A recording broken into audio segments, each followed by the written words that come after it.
you chasing? No, really. Think about that for a second. Have you ever stood in a long line for something free? A free turkey at Thanksgiving, a Black Friday deal, something for nothing. And honestly, we've all done it, right? And there's nothing wrong with that. But here's where it gets personal. The crowd in John chapter 6, well, they did the exact same thing. They got up the next morning, found boats, crossed an entire lake just to find Jesus again. And look, on the surface, that sounds like devotion, right? It sounds like faith. But Jesus looked at them and said, I know exactly why you're here. And it has nothing to do with who he was. So the question is, are we really any different today? Are we following Jesus for who he is, or are we following him for what we can get? So stay with me, because what Jesus says next in John chapter 6, verses 22 to 40, it might be the most important thing he says in this entire chapter. Welcome. This channel is called Bible Breakdown with Ronald, and that's exactly what we do. We break down God's word together in hopes of having a clearer understanding of who God is and what he's sharing and teaching us through his word. I'm Ronald, and if that's something that you've been looking for, hit the subscribe. You don't want to miss a single video, do you? Okay, now let's get into it. Father, thank you for your word. As we open John 6 today, search our hearts. Show us what we're really chasing, and let the words of Jesus reach whoever needs to hear them today. In Jesus' name, amen. Okay, so here we are. In the previous passage, Jesus had fed more than 5,000 people with 5 loaves and 2 fish, right? And they had 12 baskets of leftovers. And then that evening, he walked on water in the middle of a storm. So we had 2 miracles, one day. And now, the very next day, the crowd wakes up, Jesus is gone, and they go looking for him. They find him on the other side of the lake in Capernaum. And then what happens next is one of the most direct and honest conversations that Jesus had with the crowd in the entire Gospel of John. Let's read it together. So the passage opens with the crowd waking up and realizing Jesus is gone, right? And look, they don't just give up and go home. No, they go after him. Verses 22 to 24. The next day, the crowd that had stayed on the opposite shore of the lake realized that only one boat had been there, and that Jesus had not entered it with his disciples, but that they had gone away alone. Then some boats from Tiberias landed near the place where the people had eaten the bread after the Lord had given thanks. Once the crowd realized that neither Jesus nor his disciples were there, they got into the boats and went to Capernaum in search of Jesus. Okay, so think about this for a second. This crowd is determined. They figure out that Jesus didn't leave with his disciples. So what do? Well, they find boats and they cross the entire lake just to track him down. And honestly, on the surface, it looks like devotion, right? It looks like faith. But Jesus is about to cut right through all of that and get to what's really going on. Verse 25. When they found him on the other side of the lake, they asked him, Rabbi, when did you get here? Now, that's a fair question. When did you get here? And look, they're not asking who he is. They're not asking about the miracle on the water. They really just want to find him. And here's where it gets really interesting. Jesus doesn't even answer the question. Instead, he goes straight to the heart of why they came. Verse 26 and 27, Jesus answered, very truly I tell you, you are looking for me, not because you saw the signs I performed, but because you ate the loaves and had your fill. Do not work for food that spoils, but for food that endures to eternal life, which the Son of Man will give you. For on him, God the Father has placed his seal of approval. And there it is. Jesus looks at the crowd of people who just crossed the lake to find him and says, I know why you're here. Not because you understood the miracle, not because you recognize who I am, but because you got a free meal and you want more. Now look, here's where it gets really personal. Because honestly, Jesus isn't just talking to that crowd. He's talking to us. How many people today follow Jesus because of what they can get? Healing, provision, comfort, blessings. And there's nothing wrong with wanting those things, right? But if that's the only reason we're here, then we're doing exactly what this crowd did.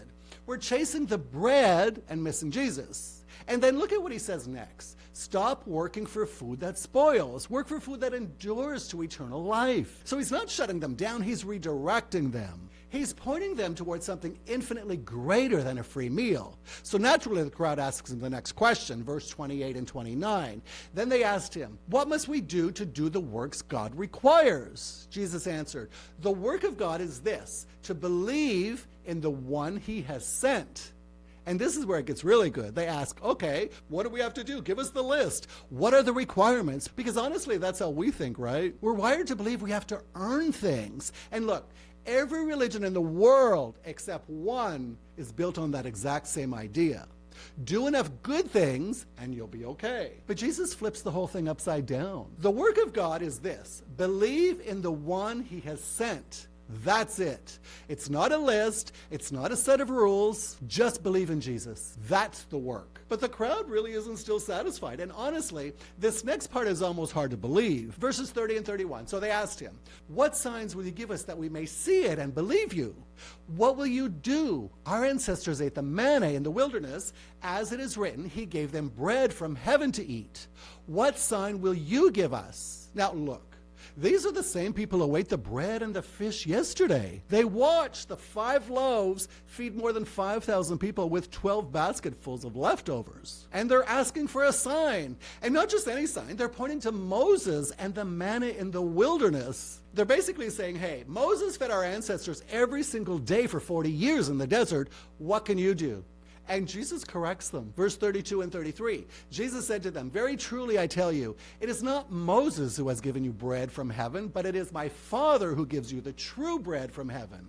For the bread of God is the bread that comes down from heaven and gives life to the world." Now, look at what Jesus does here. He takes their reference to Moses and flips it completely. Moses didn't give that bread. My Father did. And now my Father is giving you the true bread from heaven. Not bread that feeds your body for a day, but bread that gives life to the entire world. And then in verse 34, "Sir," they said, "always give us this bread." And honestly, they still don't get it, right? They're still thinking about physical bread. They want a permanent supply of free food. They are so focused on what they can get that they can't hear what Jesus is actually offering them. So Jesus makes it as plain as he possibly can, verses 35 and 36. Then Jesus declared, "I am the bread of life. Whoever comes to me will never go hungry, and whoever believes in me will never be thirsty. But as I told you, you have seen me, and still you do not believe. I am the bread of life." Now, this is the first Jesus' great "I am" statements in the Gospel of John. And look, it's extraordinary. He's not saying, "I will give you bread." He is saying, "I am the bread." He's the source. He's the one that satisfies the deepest hunger every single person alive has ever felt. And whoever comes to him will never go hungry. Whoever believes in him will never be thirsty again. Not physically, spiritually. So that hunger and thirst no amount of food, money, success, or relationship will ever be able to fill. Jesus says, "I am the answer to all of that." And then he says something that they weren't expecting to hear. "You have seen me, and you still do not believe." And then, this is where it gets really beautiful. He makes a promise that covers every single person watching this video right now. Verses 37 to 40. "All those the Father gives me will come to me, and whoever comes to me, I will never drive away.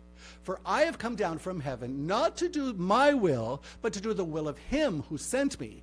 This is the will of him who sent me, that I shall lose none of those that he has given me, but raise them at the last day. For my Father's will is that everyone who looks to the Son and believes in him shall have eternal life, and I will raise them at the last day. Whoever comes to me, I will never drive away." Never. Not because of what you've done, not because of how long you've been following him, and certainly not because of how perfectly you've lived your life. Whoever comes, I will never drive away. That's not a maybe. That's a promise. And the Father's will is that everyone who looks to the Son and believes in him shall have eternal life. Not might have, shall have. That's a guarantee. And so let's go back now to where we started. What are you chasing? The crowd in John 6 chased Jesus across the lake for free bread. And look, Jesus didn't condemn them for it. He redirected them. Stop chasing food that spoils. Start seeking the bread that gives eternal life. And then he told them exactly what that bread is. "I am the bread of life." And here's the thing. Honestly, we all come to Jesus with the wrong motives at some point. We come because we need something. We come because we're desperate. We come because life isn't working out the way we thought it would. And Jesus doesn't turn us away for that. No. But he redirects us away from what we want toward what we actually need. And what we actually need is him. Not his blessings, not his miracles, him. "Whoever comes to me, I will never drive away." That invitation is still open right now. Praise God. So here's the takeaway. The next time you come to Jesus in prayer, in a moment of worship, in a moment of need, stop and ask yourself honestly why you're there. Are you coming for what he can give you? Or are you coming for him? Because the greatest thing that Jesus offered isn't healing or provision or comfort. It's himself. And honestly, that's more than enough. Now next we'll be in John chapter 6 verses 41 to 59. And And this is where things start to get really uncomfortable. The crowd begins to grumble. Jesus doubles down on everything he just said, and instead of backing off, he goes even further. If you thought this conversation was challenging, wait until you hear what's coming up next. You won't want to miss it. Now, if this video helped you understand the Bible a little bit better, drop a comment below and let me know what stood out to you. Subscribe so you don't miss the next one. And if you know someone who's been chasing the wrong things, share this with them. It might be exactly what they need to hear today. God bless you. Thank you for watching, and I'll see you in the next one. Have a great day.